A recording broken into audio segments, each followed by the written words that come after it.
dolcissimo canto, tra la nebbia e il silenzio risuona. È la timidezza, è l'esitazione, è l'incertezza, è l'apprensione.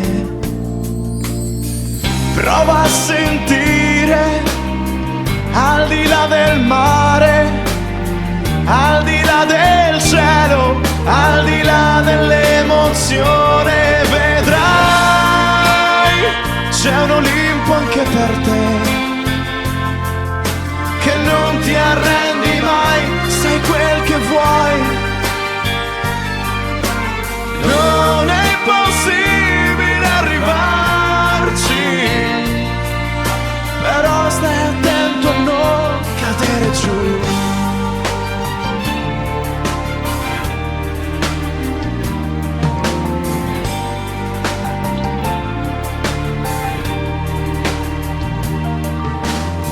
Sopra quel monte ci sono tanti dei, se vuoi puoi essere uno di loro, o uno come tanti, o uno come me, che arranca, soffre, combatte e poi vince fino alla fine, fino all'ultimo respiro. Prova a sentire quanto fa male volare, planare, atterrare e morire e risalire. Vedrai, c'è un Olimpo anche per te, che non ti arrendi mai, sei quel che vuoi. Non è impossibile arrivarci, però stai attento.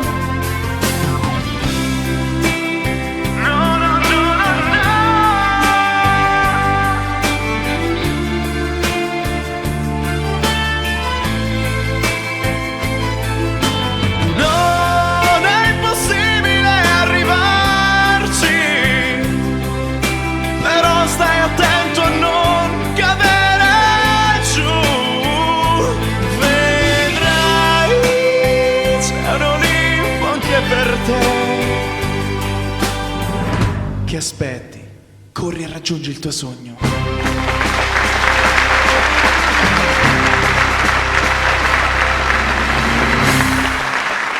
Piero Romitelli.